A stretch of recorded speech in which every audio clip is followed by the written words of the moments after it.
Don't get me started about that. Zach Bagans is a piece of crap. We have such sights to show you.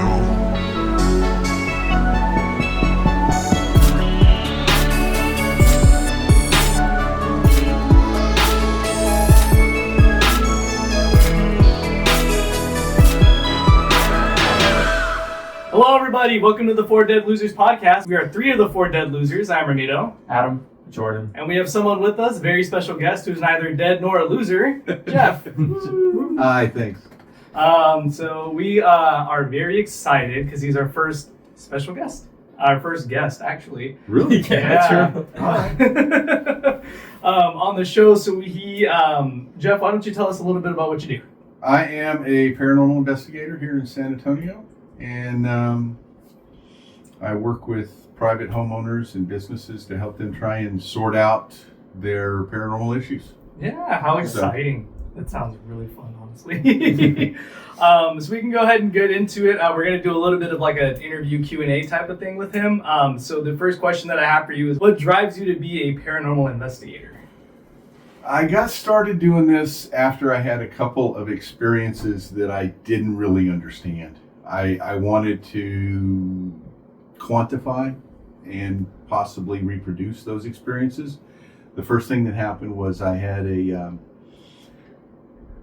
a weird story. Anyway, I was letting my dog in at the end of the night, and she wouldn't come in the house. It was like there was this force field. She just kept running up against it. And I was like, okay, fine, stay outside. And I closed the door, start locking up, and I'm walking through the living room, and I stepped in this one spot, and I got a chill. It was like cold. Yeah. And the sensation, I now call it sharing my space, but it's happened enough that I understand what it is now.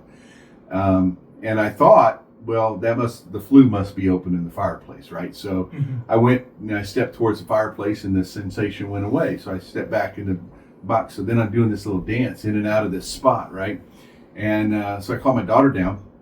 I said, walk around the living room, tell me if anything weird feels weird to you. And she stepped in that spot and started to cry. Oh, and I said, what is it? Well, come to find out, that was, that day was the birthday of a girl that my daughter was very close to.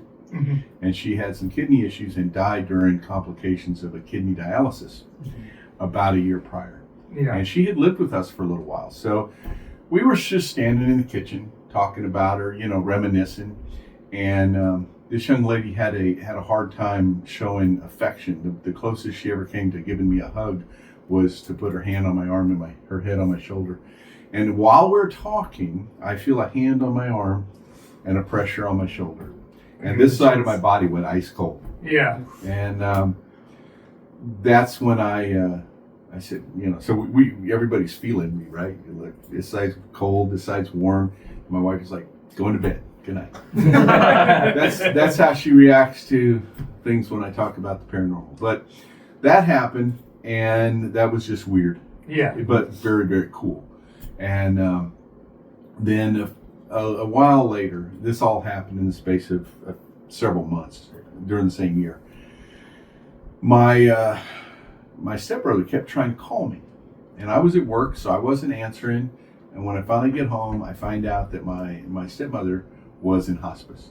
I didn't know she was sick. I hadn't had any interaction with her or my dad or anybody on my side of the family for over a decade. And as I'm talking to, my daughter was there, and she was asking me what's going on. I was explaining to her what happened, and I saw my stepmom on the stairs in my house, just for a minute. And about 15 minutes later, I get a call that said she passed. Yeah. Now, the freaky thing about that story is I'm the oldest. I have 5 brothers and 2 sisters. Okay. I'm the oldest. So of those 8 people, every single one of us was visited by her that night, the night she passed. So I started investigating because I wanted to learn more about that. I wanted to see what was going on. I had not had those kind of experiences in my life up until that point. Yeah. And that's what got me started. And I've been doing it now almost 25 years. I would say to piggyback off that, one of my questions was, I guess when you saw her, like, I guess, you know, there's different media has like different viewpoints of like, you know, what we would perceive as like a physical manifestation. So like when you saw her, was it like you and me, like exactly like we would look, or was it like a slightly different look, like a hue, a glow? Like, could you maybe describe that a little bit? What I see when I see spirits, which doesn't happen often nowadays, but in the early days it did a lot. It's in my mind's eye. So it's like I see someone standing there, but they're not really standing there. I'm just seeing them in my head. Okay. In my vision, I see them, and I know that they're not really standing there. It's very hard to explain. Right. In my mind's eye, I see them, and she was the same. She looked to me the same way she always looked. You know, there's really no difference there. So again, just to piggy off this. So prior to you experiencing this and wanting to dive deeper into it, did you have a certain like notion about whether you believed in paranormal stuff? You ever really thought about it? I had never even really thought about it. The only thing that I had come to a realization before all of this happened is that the universe, if we stop and listen, the universe is very, very clear about our path. Right. And when we have decisions to make, if we just stop and listen, the universe will tell us which way to go. I think most of us are too busy trying to live in the day-to-day that we don't stop and listen sometimes. But if you look back on things, sometimes you can clearly see the timeline and you can see how this affected that, and I was aware of that. Yeah. But from a paranormal standpoint, I had not, ever done any of that. So no. Okay. What else you got? Yeah, that was an easy way to start. All right. Yeah. So okay. So experiencing the paranormal, 2 events was how you got into your field. Mm-hmm. One of the quote unquote great shows, right? Ghost Adventures. That's always the opening to the entire thing, right? Oh, I'm Zach Bagans. Don't get me started about that. Well, that's exactly. Am I allowed to call him a big poser here on the show? I think because so. Zach Bagans is a piece of crap. He's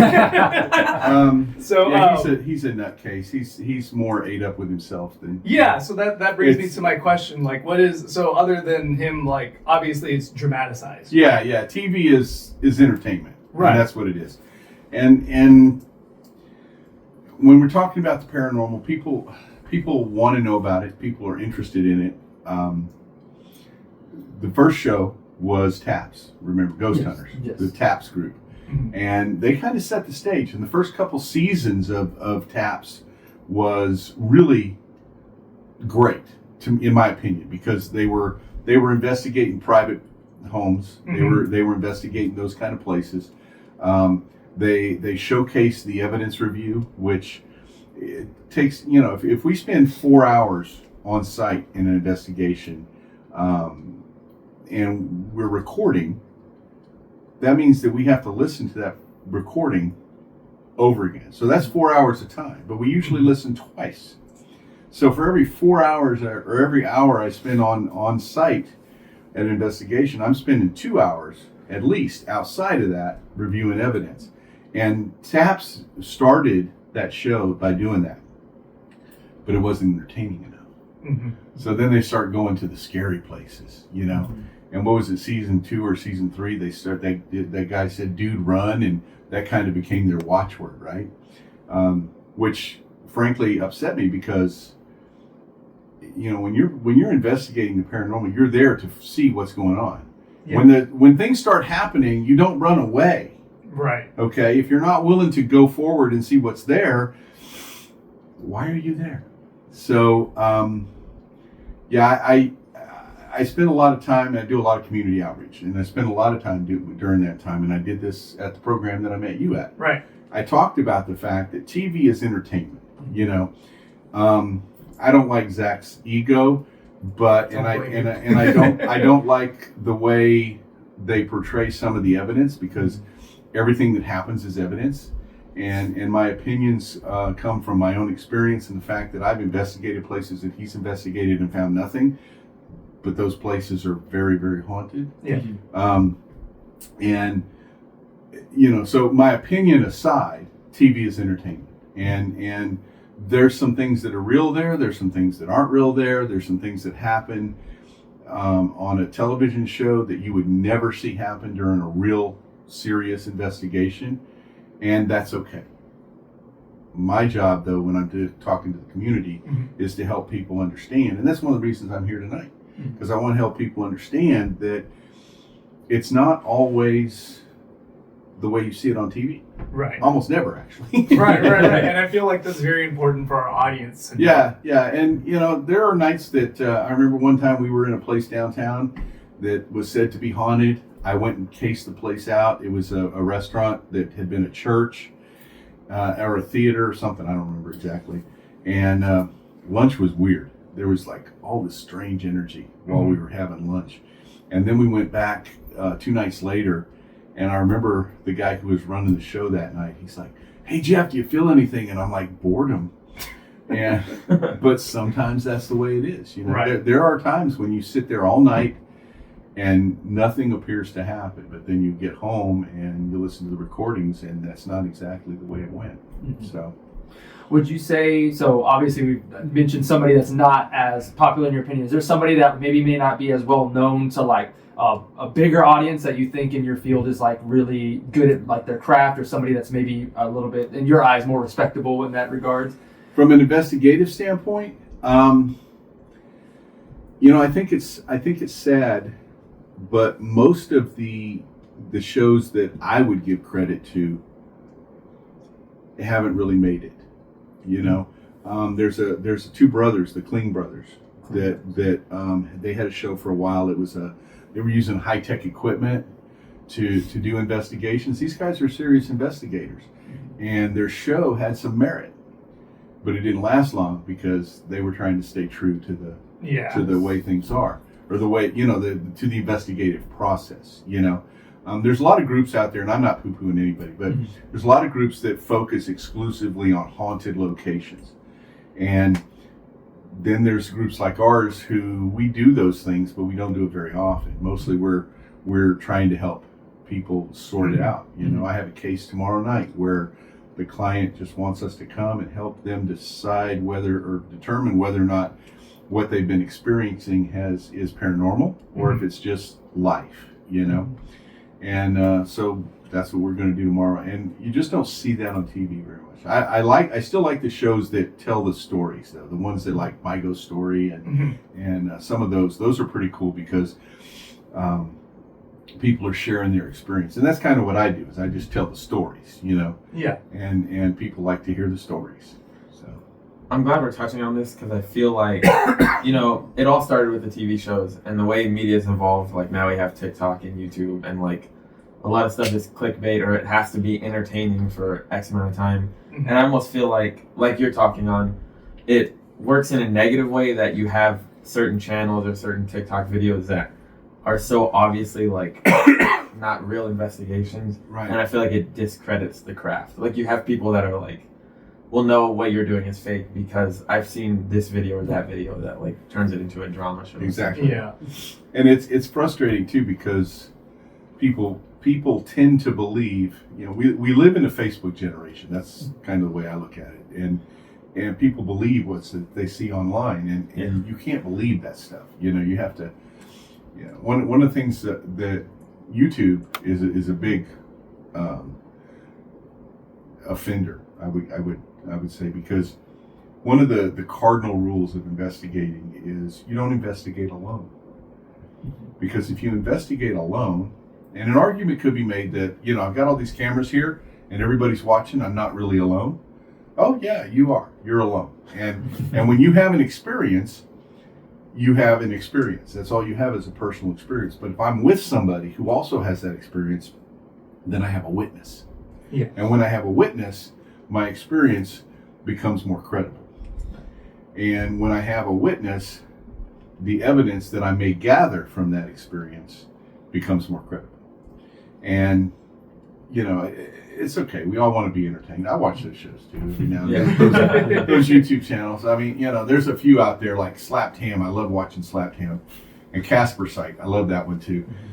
But half the time I'm looking at it going, come on, dude, really? Really? Are you sure? You know? And the amount of surveillance camera footage that they show is just amazing. And anybody who knows anything about electronics or photography knows those cameras suck. You can't trust what you see in those cameras. You know, I mean, when was the last time we caught somebody breaking into a car in the middle of the night and we could actually tell who the heck they were? Yeah, You know, fair, yeah. It doesn't happen. It doesn't matter what quality of camera you get. They're all like that. They're just not designed to be high definition in the quality that we're expecting. So, you know, those kind of things crack me up, but I just try to be amused. Yeah. You So one movie, it's kind of our Lost episode. We filmed it in as our practice run. That I Okay. think that you'd enjoy because it's the same kind of vein as those shows. It's called Grave Encounters. Okay. It's great. This podcast isn't about that movie, but it's essentially a group of paranormal investigators that go into this asylum, and then stuff starts happening. Of course. Yeah. I guess going into that, so you said, don't go alone, right? So so you have a team that does stuff. Like, would you say that you have certain people that have specific jobs, or does everybody kind of all do the same thing and just have shared different responsibilities? How would you describe that? Wow. Okay. Before COVID, we had a pretty big team. Like, there were 15 or 20 of us. Dang. Oh, wow. And we That's would really take big. turns doing investigations. COVID killed the group. In fact, I was going to retire after COVID, and the universe decided that wasn't going to happen. But now we're a much smaller group. There's some people kind of on the outskirts, and I bring them in when I can, but they're not always available. There's about 4 or 5 of us at this point. I used to have 3 psychics that worked with the group. One is passed, one is sick, the other's left. So we have 1 left. So we don't do as much with that anymore. But when she's available, I bring her in, especially if we're going on a case next week. That's right up her alley. So yeah, we have a team. And used to be we'd have technicians, and then we'd have our psychics, and there was a technician assigned to every psychic, because when you're going through and you've seen this on TV, Chip Coffey, I have a lot of respect for Chip, and when he goes through a place, there's always someone filming him and recording him. He's not doing any of that. He's focused on what he's picking up, right? And that's the same way we would do it. We would have a technician attached to that psychic. We still do it that way, but most of the time there's 3 or 4 of us, and we're going in and we're keeping it much more low key. We're focusing on what's happening. Not when you have too many people in an investigation, it kind of becomes a circus. Mm-hmm. And that's something we're trying to avoid nowadays. Yeah. So I'm assuming on that note, I don't know, how tight knit do you keep things in that, do you allow maybe the resident of the house to be there while you're investigating? Do you allow them to bring in maybe third-party people, or is it just... we don't recommend that, because then it becomes a circus. Then it starts to become, this is not an event. We're here to help you with a perceived paranormal issue. If you want to bring the neighbors and have a barbecue, that's a block party, not an investigation. Right. So we've actually walked away from investigations because we've shown up and they've had 6 or 8 people sitting there. Right. No. But we do want someone there, unless it's a situation. I did a case a few years ago where they were in the process of renovating the house, and that's when everything started happening. Yeah. So they had pretty much left, and they moved out, and they were trying to finish the renovation. And me and another guy went in, and we did probably 3 or 4 hours there by ourselves. But somebody showed up, so I could meet them. I had paperwork they have to sign to, give us. It's got to, indemnify us, or however you say that word. I don't know. Liability. Yeah, liability paperwork. Everybody has to sign, and then we did that. But most of the time, I recommend at least one person still be there at the house, because I don't want to be accused of anything. Right. And we've had that happen a couple of times. We've had clients who will bring us in, and we'll do our thing, and then I get home, and they're like, "Well, this and this, such and such are missing." I say, "Call the cops, file a report," because I've got cameras running. I've got recorders running. I know who's in every room. I know what's going on. Go ahead. You're trying to scam us. We're not going to play that game. But that's what I tell them. Call the cops. Yeah. File a report. So you mentioned like having to walk away from investigations and stuff like that. Has there ever been an instance where y'all felt like unsafe and y'all had to leave early? Unsafe from a physical standpoint or a spiritual standpoint? Spiritual. We are not the group that walks away when it starts getting tough. We're not. Yeah. Now, that makes it sound like every case is woo. That's not the way it is. But my personal belief about this work is that we're there to quantify what the client's dealing with. And we want them to understand. And if we don't understand, they can't. So when things get crazy, we don't leave, because if we left, what's that do for them? Right. That's not what we're there for. We're there to find out what the problem is. And if the problem is dark, then it's our responsibility to help them with that. We actually get calls periodically from other groups who have found cases that they don't want to handle anymore, and we'll go in and help with those. Other groups locally or like all Texas? The furthest I had a woman from San Marcos who ran the group there. Oh, okay. She called me to refer me to another case. Yeah. So she was the furthest away. Okay. But before COVID, I was much more visible. So I'm still working on getting things back up and running. It's been a hard road, and a lot of spiritual baloney going on. So we're back and we're moving, and we're just going to keep going. Yeah. So, Yeah. Could you maybe like describe like what has been maybe like what you would perceive as like being like your highest point of like, or I guess not highest is not the right word, but like where you felt like maybe it's been like at its most peak intense, where you felt like it's like kind of like maybe a lot going on? Like what would be like something in your experience that you've had? like a lot of paranormal stuff? Yeah, like I mean, like kind of like where you were saying, where like it was beginning, like it's getting a lot. It's a lot much. It's very much of it. Like what would you describe that as, or your experience?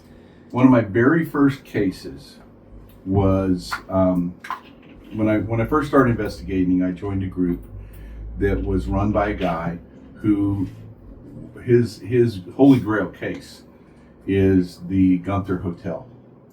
I don't know if you guys are familiar with it, but in the Gunther Hotel here in San Antonio, in 1965, a housekeeper walked in on a man in the process of dismembering a female corpse.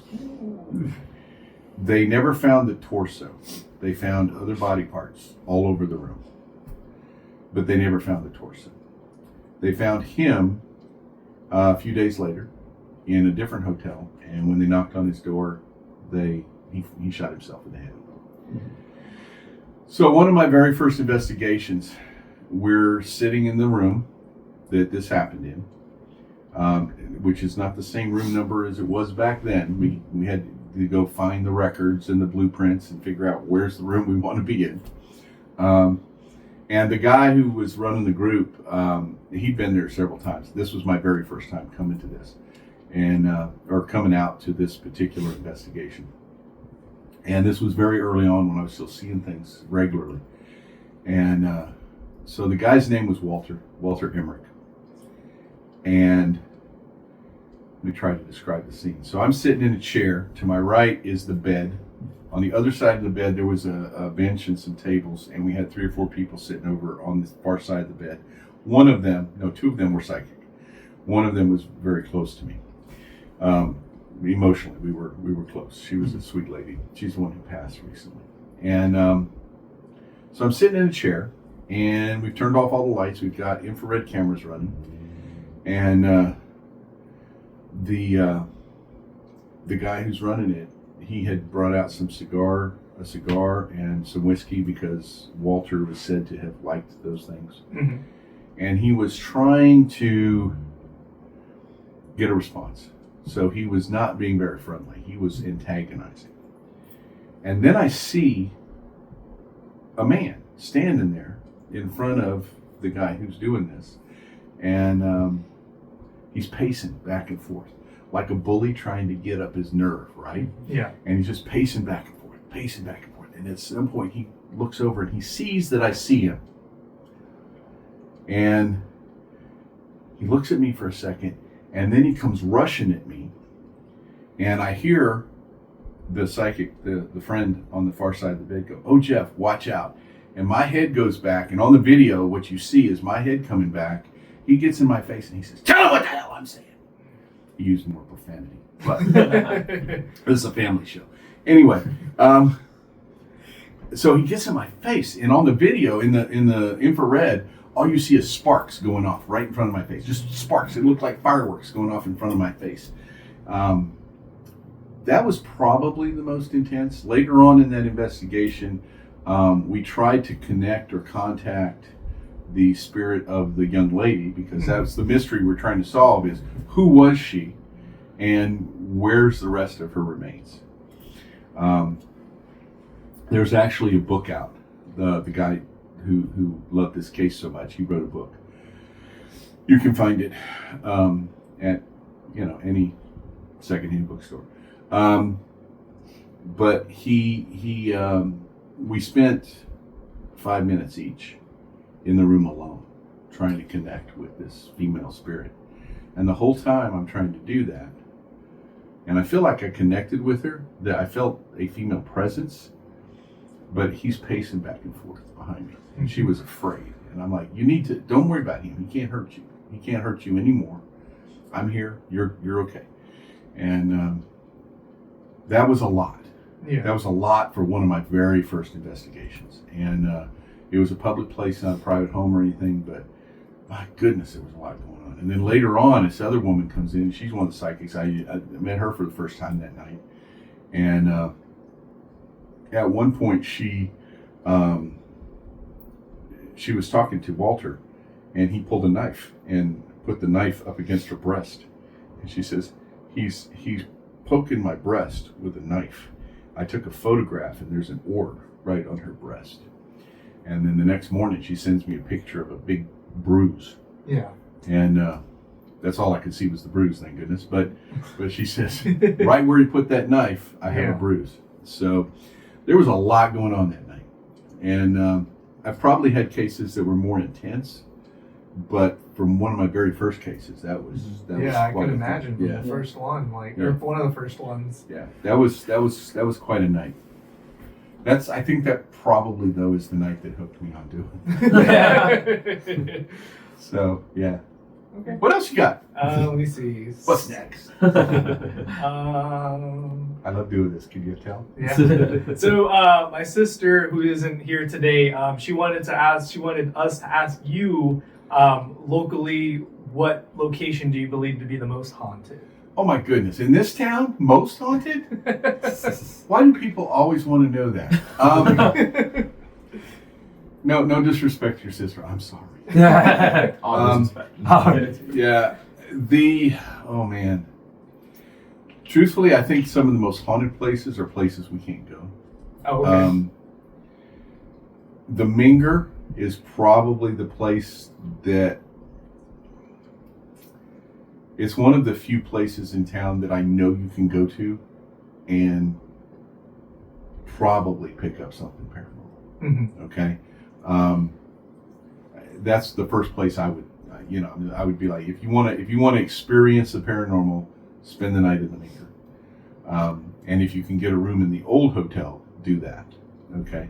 A lot of people, especially here in town, or a lot of people don't know that the Minger Hotel today is not what the Minger Hotel was back then, right? So if you look at the Minger Hotel, the part with the big doors and all the louvered windows on the right-hand side of the building, that's the old hotel. The side that goes down towards River Center Mall, that's the old hotel. And if you can stay there, stay there. I had a young lady who did an internship with us for a high school class. She had to go do an internship for something. She was interested in the paranormal, so she came to us. Yeah. And she talked her mom for her final project to go in and spend the night at the Minger. Oh God. Yeah, I don't think they slept a wink. But they got some really interesting photographs. Yeah. So a lot of orb activity and stuff. But that right off the top of my head, I would say the Minger's one of those places where you can almost always find something going on. People ask about the Alamo. One of the very first meeting that I went to with the group that I started doing this with, this couple came and they had a photograph that was taken during one of the reenactments at the Alamo. Okay. And in that photograph, there's a man who's clearly not one of the reenactors, but he's dressed the same and he's carrying a rifle that looks the same. He's just not quite as solid as everybody else. And I saw that photograph and I'm like, wow, and I've spent a lot of time there. The Alamo grounds is one of the places that I like to go if I just want to be alone. Yeah. Want solitude, and it's a very peaceful place. But people would think that the Alamo is full of dark energy, and it's not. It's like any other place that's had really bad things happen, but it's not actively haunted at the level that you would think, and it's not a place we can investigate anyway. Yeah. Daughters of the Texas Revolution won't let anybody do that. Other than that, hotels. Go to the hotels. The only Morgan is haunted. The one by Travis Park. What is that one? I forget the name. St. Anthony. The Yes. St. Anthony is haunted. I got to do an investigation at the St. Anthony when they were renovating it, and they brought us in, and we were walking through the construction zones and stuff. That was very cool. Didn't pick up much, but you could feel a lot of energy there. Yeah. The Gunther Hotel, which is again being renovated right now, has had quite a bit of activity. So we're waiting for that to get reopened because we've got a couple of investigation ideas that we're gonna see what that goes. So I'll keep you posted. Yeah. Yeah. So myself, my career, I'm a scientist, right? I'm very interested in the paranormal. I am of this mindset that we just can't explain everything. Right. So I'm wondering, for skeptics or people who are XYZ, I'm not one of those people at all. What is your go-to piece of evidence that you show them? Is there a certain EVP, a picture, a video, or something? No, because the people who are going to be pundits are going to be pundits no matter what the hell I show them. Yeah. Okay. My experience has been that in order for someone to embrace the paranormal as a concept, if they're that big a skeptic, you have people who are so skeptical that they're never going to believe it unless the ghost of Christmas past comes up and slaps them in the face. Yeah. And then there's people who, and I get these calls a lot, there's people who want to believe that everything that happens in their life that they don't like is paranormal. And the fact is that most of the paranormal experiences that we have are not scary, or unless we put ourselves in that position. We can live our lives in such a way that we have dark energy attracted to us. But as a scientist, you know that it's all about the energy, right? Yeah. Everything's energy, and what we put out is what we receive. As far as evidence is concerned, the best piece of evidence that I think I've ever seen, and I don't have the video. I know you guys want me to give you some. It's okay. But we'll get there. Is the video of Walter getting in my face. And the reason that piece of evidence is so compelling is that you see me react, and you see the video response with the fireworks in front of my face, and you hear somebody else say, "Oh, Jeff, watch out." And so all of that together combined, it shows that that's a real experience that's happening there. There's one other piece of evidence, and I cannot show it. You don't actually. You guys are horror folks, so maybe you could. But I promised this young lady I wouldn't do it anymore. It's okay. We were investigating Yorktown Hospital, and Yorktown Hospital has a legend of a young man who died in the emergency room of an overdose. And we were investigating there one night. By the way, Zach Bagans, the 3 days or 4 days you spent there, you were wasting your time, because I always get something at the Yorktown. Anyway, she ended up channeling him. She didn't like to channel. She never channeled before, and it was the last time she ever investigated. Yeah. But watching that piece of footage is probably the scariest thing I've ever seen in my life, because I know this woman, and I know who she is, and I know that that wasn't her. And at one point we managed to get her outside, walked about 30, 40 feet from the building, and she came back to herself, and I'm like, let's just call it a night. Yeah. And we're not trying to help anybody, we're just there for fun. and she's like, no, I need to finish this. And we went back in, and it was just worse. It was worse than the first part. And she never investigated again. I love that girl, and she was one heck of a psychic, but she could never go back and do it again. Yeah. That. So it was because of that experience. Yeah, that experience she's like, no. And I think what it was, and I may be speaking out of school, I don't know, but I think what it was is that she could not control it. Mm-hmm. It happened, and she just had to let it go.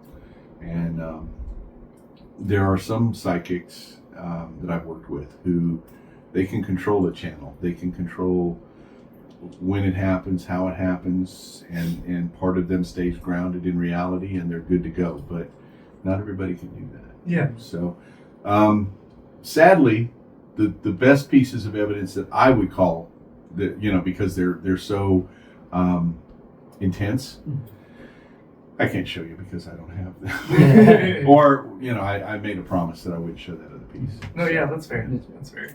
So just real quick, since we're talking about, this is just something that came to my mind right now. Since we're talking about bringing in professionals and stuff, is there a certain line that maybe you and your team aren't willing to cross in terms of like the cliche, like pulling out a Ouija board, or do you not see, maybe you don't find that useful? I know you also mentioned kind of avoiding the intimidation and stuff as well. Well, here's the deal. We attempt to treat any spirit energies or potential spirit energies with the same kind of respect I would expect to be given, right? Right. And that works fine right up until the time when you either attack someone that's with our group, or you start throwing things around or whatever. And at that point, then I'm going to escalate. Right. And there are some investigators who, whenever they go to someplace new, you'll get an EVP with them calling their name. Mm-hmm. I work with two guys who get their name called all the time. I've been doing this for 25 years. The only thing that I have ever had happen is psychics say, they don't like you. Well, I think the reason that they don't like me is because I'm going to be, it's all about will and it's all about energy.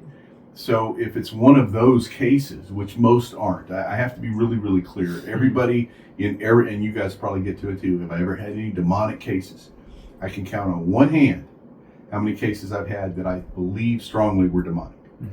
And we saw those cases through. We took care of what needed to be taken care of.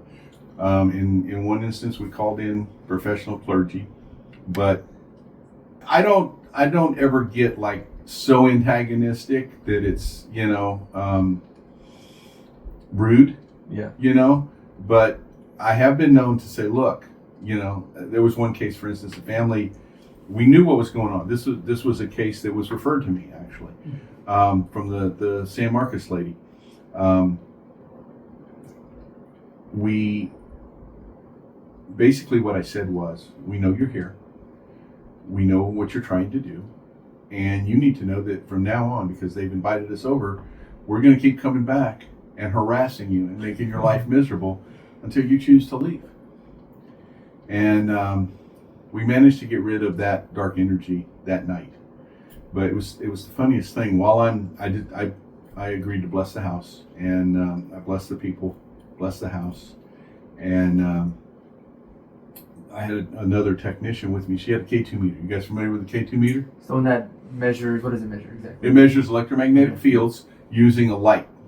So the higher the electromagnetic energy, the farther to the right the lights go, all the way to red. So it starts with green and then graduates through orange, yellow, and red. On my back, from my back to about a foot off my back, it was red. And then it was fine after that.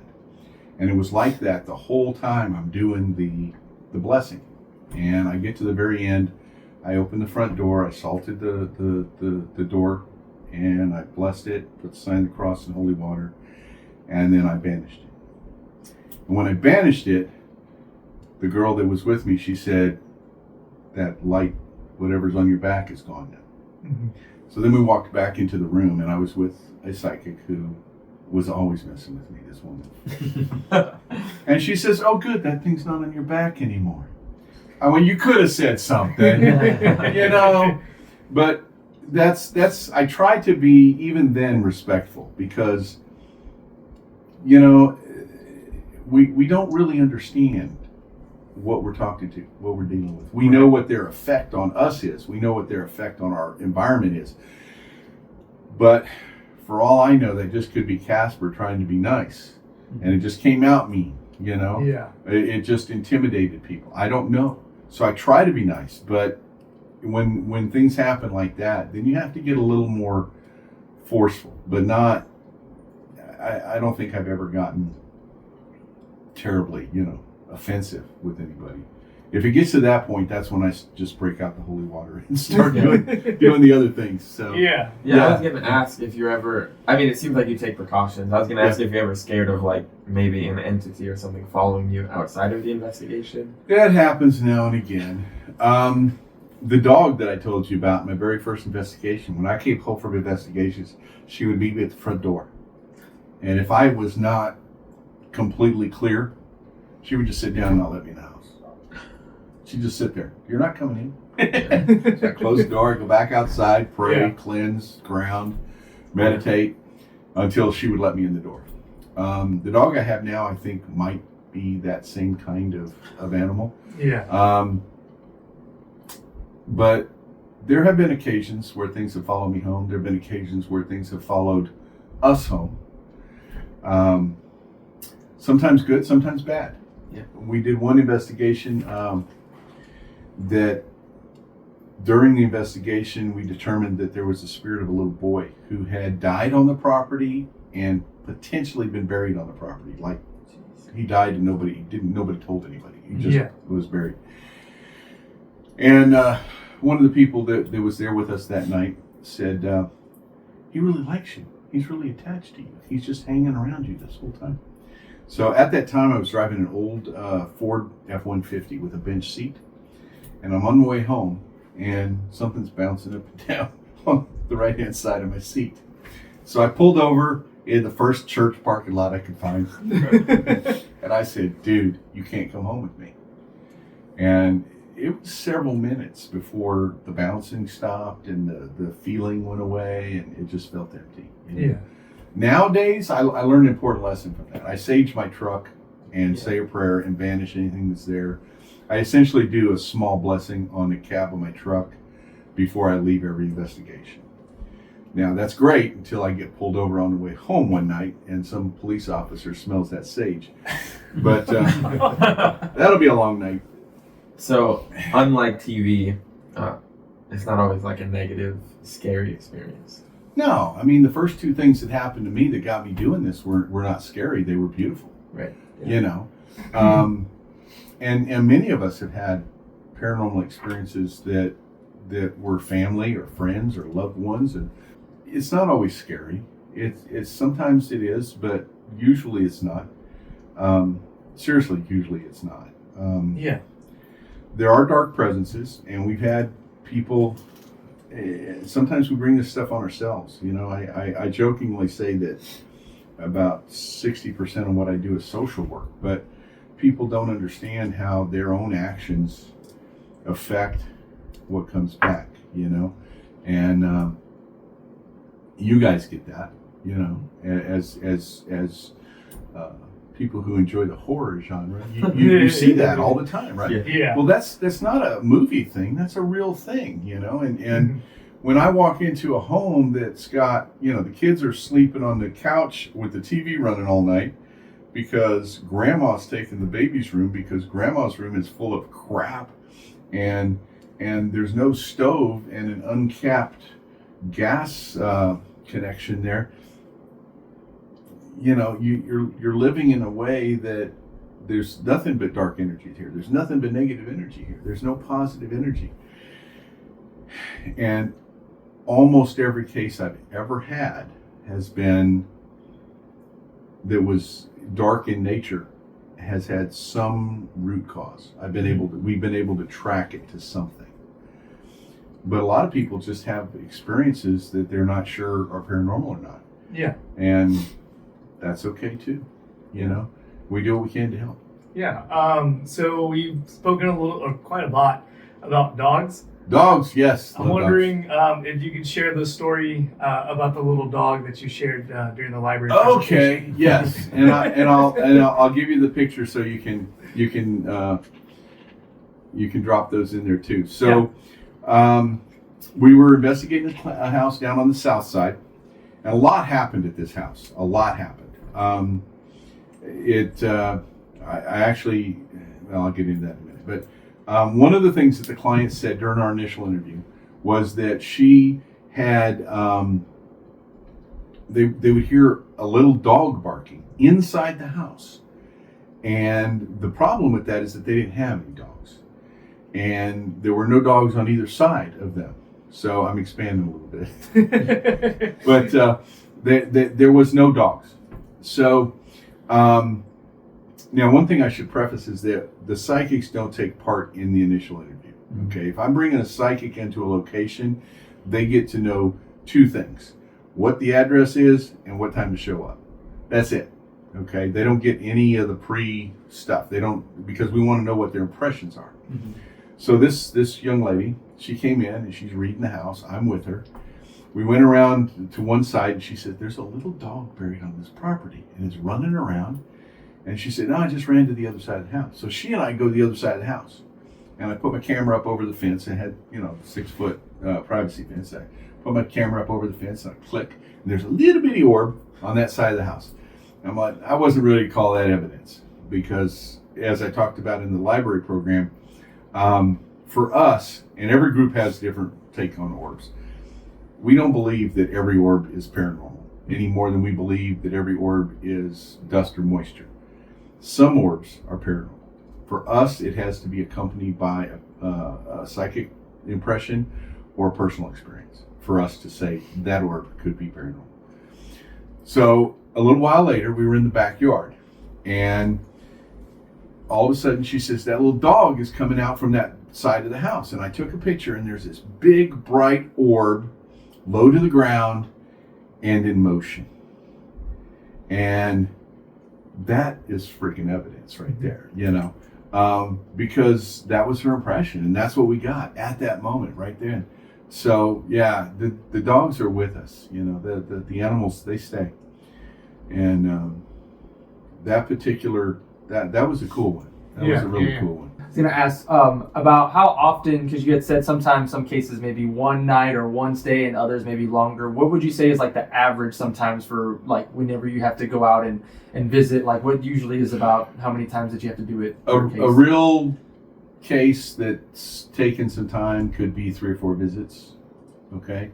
I'm in the process of writing a book about a case that we did for 7 years. And we visited this location for 7 years, off and on, and got something every time we went. And it was a very dark presence. Mm-hmm. And I'm trying to wrap it up, but the location is no longer there. The building is no longer there. It's a parking lot now. Oh. And so I'm trying to figure out how we're gonna do some final EVP work. I guess we'll just sit in the truck. I don't know. But we'll see how that goes. But most cases, 3 or 4 visits is usually enough. Every now and then I find a client who, they know that they have paranormal activity. It doesn't really bother them, but they're interested in what we might find. So they'll invite us in. There was a lady before COVID, and we went to her house 2 or 3 times. I love this lady. She was very sweet. And I feel bad I got to get with her because the last investigation we did was a mess. It was just a mess. And nobody gave me any data afterward. And then COVID hit, so we never really got to see it. So this poor woman has never gotten any closure. And I don't know how I'm going to make that up to her, but one of these days I will. So that's about how they usually go. Okay. So I guess what would be? I know you're local to San Antonio, South Texas, or Central Texas, in my opinion, but that's besides the point.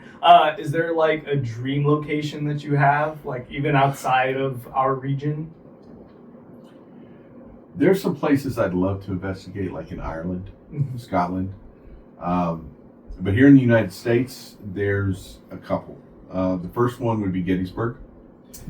And the reason I say that is because I travel a lot for my job.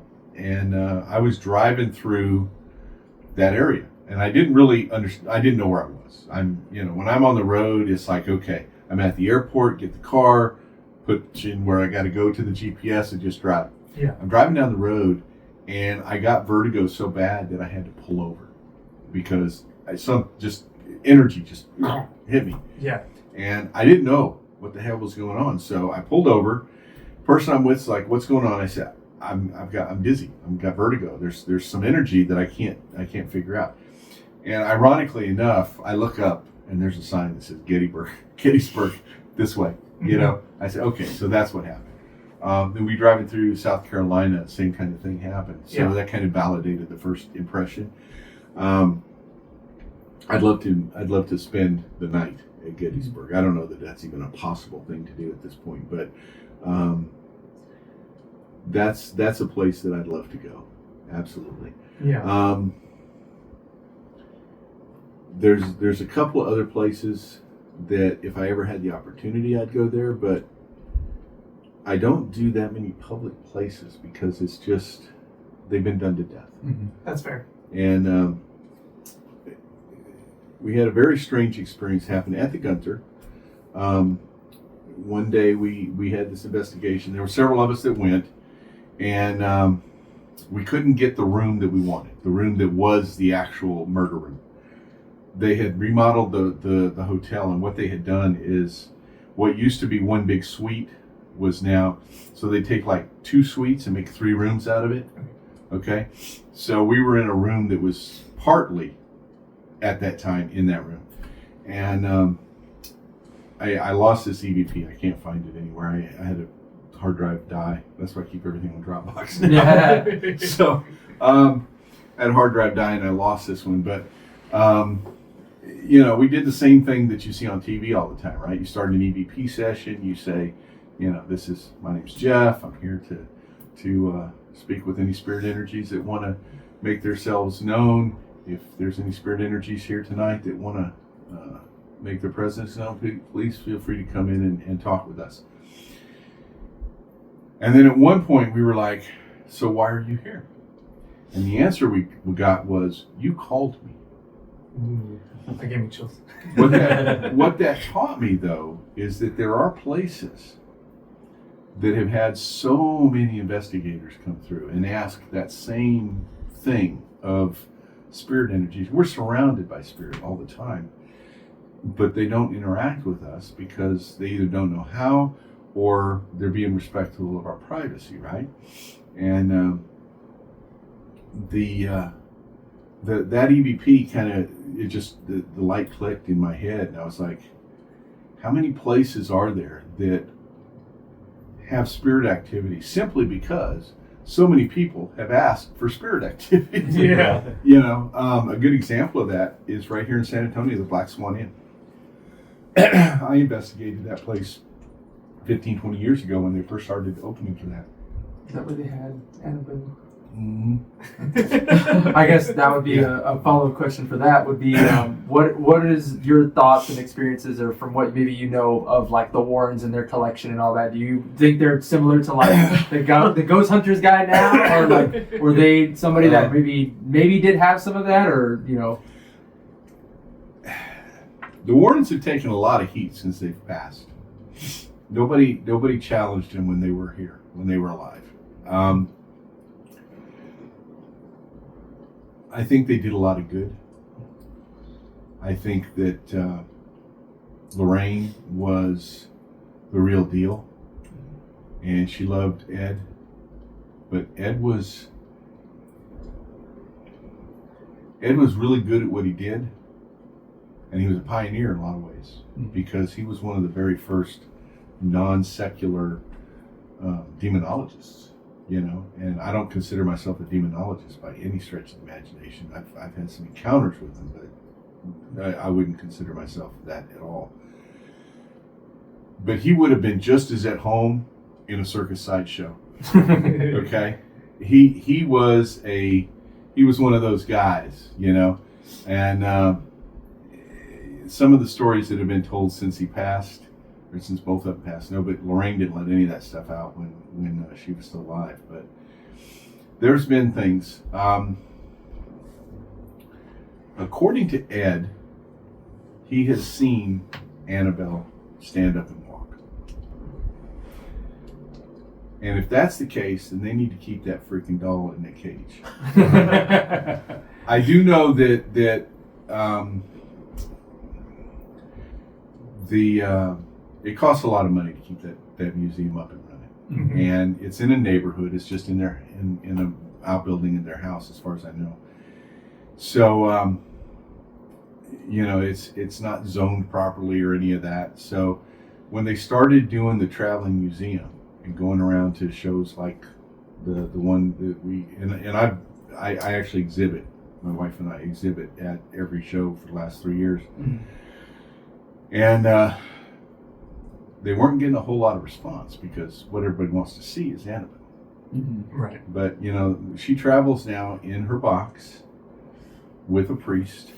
Oh, so there is a priest. I don't know if they got a priest locally or if they got somebody that's actually traveling with it, mm-hmm. or with her. But yeah, they take steps. They take precautions. Part of me, I didn't know, because I've got so many things going on, that I signed up for the show. Mm-hmm. I paid my fee, and so to exhibit, and then I promptly forgot about it until the day that I had to go. And I had no idea that Annabelle was going to be there. So when I got there, I was like, well, let's see if I can get in. And I couldn't. And that was okay, because I got other things going on. But, you know, would I like to see Annabelle? Yeah. But, you know, there's part of me that would like to see the real Annabelle, not just stare at the doll behind the glass. And I'm not really interested in doing that. So, you know, there's a lot of stories. Now, if you're interested in that kind of thing, there is a YouTube channel that's called The Paranormal Scholar. Okay. A woman named, what's her name? Laura Roughton. And her husband have bought an old church in Scotland, Ireland, somewhere over in the UK. And or somewhere over there, and they turned it into a paranormal museum. And they've gotten a little boy doll that has black eyes that they believe might be possessed or have an attachment. I'm not sure. Spooky. Yeah, there are you can, you know, curse items, and items can have attachments. Items can carry energy. I think possessed is probably the wrong word. Right. Because if I'm a demonic presence, every demonic presence that I've ever had and like I said, it's only been a few, they're looking for what they can't get without a surrogate, and that is the sensation of sight, sense of smell and taste and experience, lewd acts, you know, all of that physical stuff. That's what they want. That's what they're after. And you gotta be a dumbass demon to decide to possess a doll, right?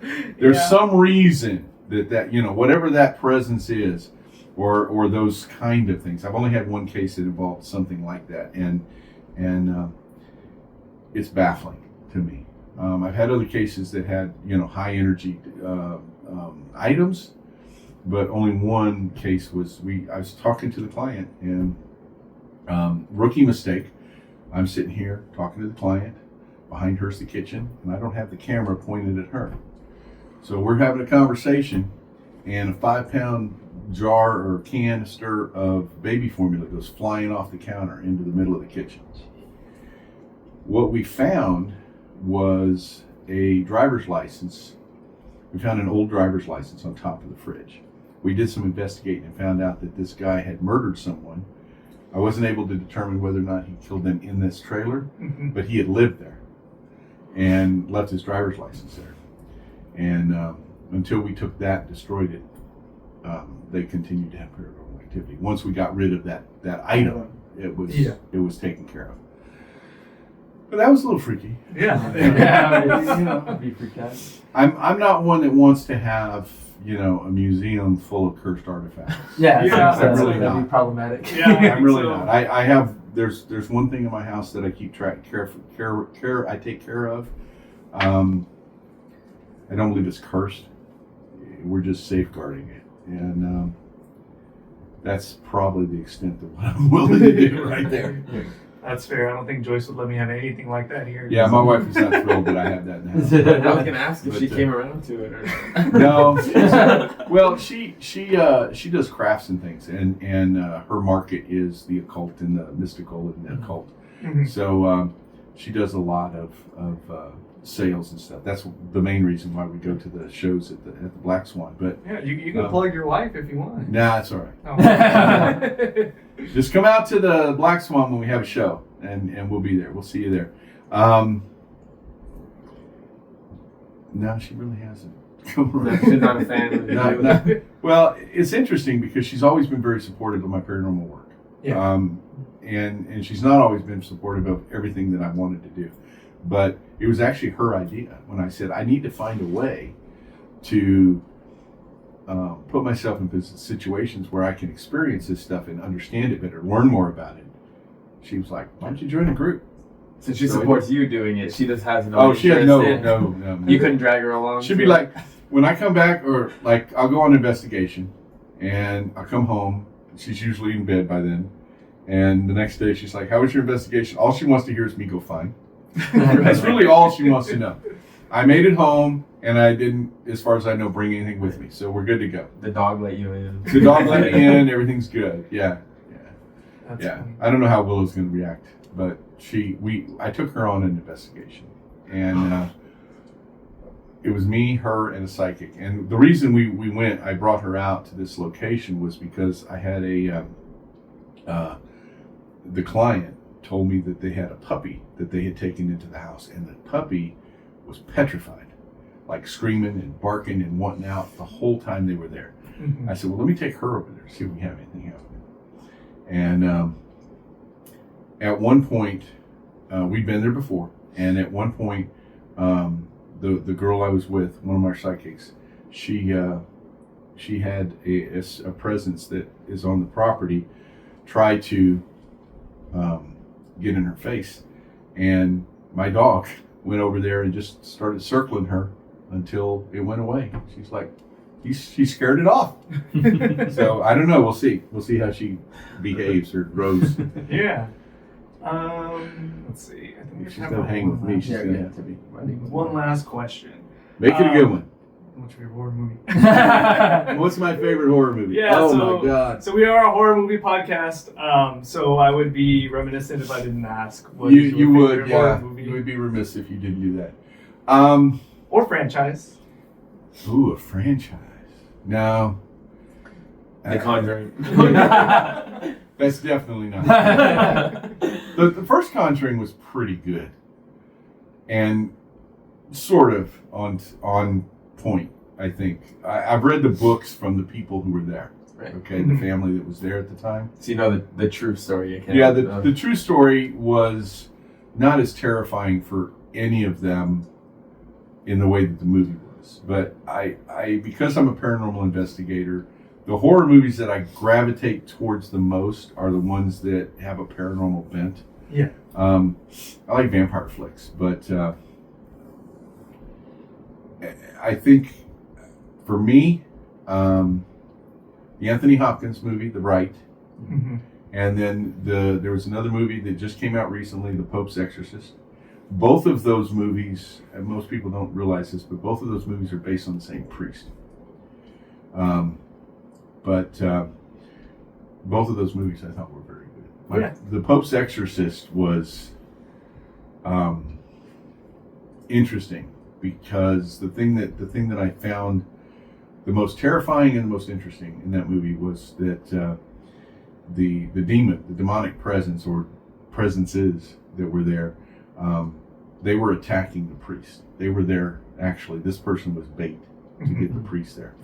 And I've had a couple of investigations where EVPs have accused me of doing things or called me out for something that I might have done years ago.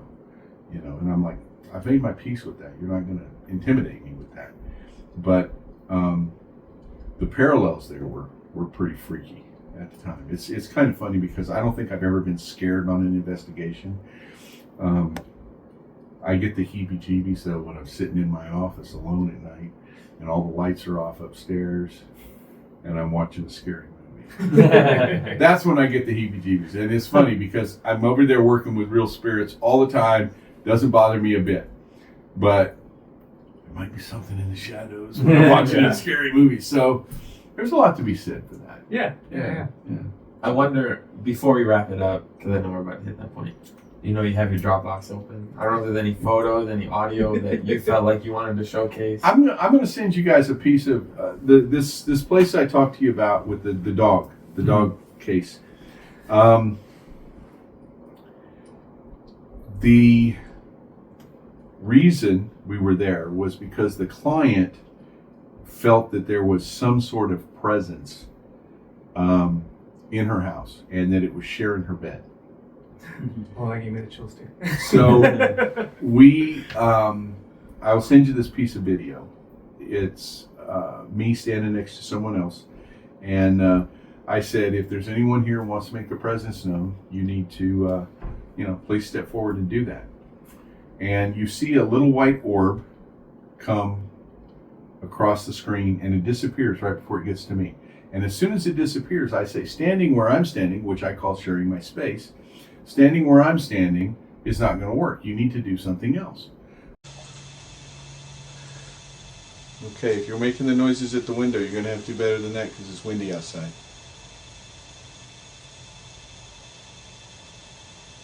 Okay, standing where I'm standing is not going to work. Make some noise. Well, that's all that's on that clip, because the thing that happened next was that something walked across the bed and everybody left. Me and the camera were standing there. All the ladies went, run, you know. You're on your own. Yeah, we're on our own. So that I saw a little old lady sitting in the hallway, or standing in the hallway, and I described her to the homeowner, and I said, does that person ring a bell?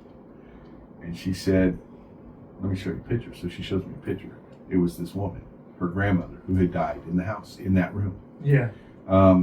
We also found out that her brother, I think it was her brother, I may be off on this, but had committed suicide. And we never did find out exactly what was in that room or what it was. We were able to quantify it, though, and point her in the direction. This was new. This was before I started working the hard cases, but we referred that to the church. So, I will send you that little piece of video too. Yeah. That's probably something, Joyce, that I'm gonna have to put in so that. Yeah. So I'm not gonna be a fan of that. Oh, it's just me standing there and a little orb going by. That's all it is. Yeah, I don't have any video of the actual footsteps. Well, it's the funniest thing how the craziest stuff that happens almost never makes it to video. I tell this one story all the time about, and I know you're trying to quit, but what the heck.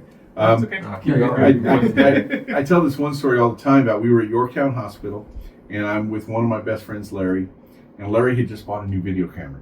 He was supposed to be videoing me and the other guy that I was with that night. I'm sitting on the floor, and we're near the, I think I told you the story at the library program. We're sitting on the floor near the nursery. And stories is that, you know, the children who died at the hospital, they like to play. So we had brought a little ball, a little green ball, and I rolled this ball up the hallway. Now this is an old hospital that's fallen down around our ears. It's not in good shape. So the floors aren't level naturally. It rolls up the hallway for several feet, and then it goes off to the left, and it comes to rest, completely stopped on the same side of the hallway as I was for a couple of heartbeats. And then it moved to the other side of the hallway. And I'm like, Larry, did you get that? And Larry goes, get what? He's never. That's funny. He's never going to live that down. but it's hilarious to me that the so many fun and cool things that happen when we're investigating don't get caught on camera. It's almost like the spirits know. I was gonna say, watching you right think now. that's intentional? I think part of it may be intentional because it happens so often. You know, it just happens all the time. So anyway. There you go, and I'll send you those photos. So Yeah. So I'm assuming retirement's off the table. Then we're going forward. We'll bring you back again next year. And I'm not retiring. I thought I was going to retire during COVID, and I talked to my wife about it, and she's like, "Are you sure that's what you should do?" And then I talked to a couple of our psychics just to see what their impressions were, and they were like, "Now may not be the time." Then I get a call one night from one of my clients and dear friends, and she had just finished having a reading done with a woman who's a very, very talented intuitive. Her name is Catherine Giovanni. She's got several books out if you want to look her up. And so my friend was having a reading done, and she had mentioned me in the course of the reading because we're very close. She's a client and a friend. I do a lot of work with her. And at one point she stopped. The way I understand the story is Catherine stopped her and said, "You need to tell Jeff that he's not supposed to stop when he thinks he's going to stop." Susan calls me up and she's like, "What the heck is she talking about?" I said, "I was going to retire from paranormal. It ain't time to retire yet. We got something going on. I don't know what yet, but you know, I'm still doing it, still enjoying it. The universe pulls you. The universe knows. And the thing about the universe, it likes to piss me off a lot.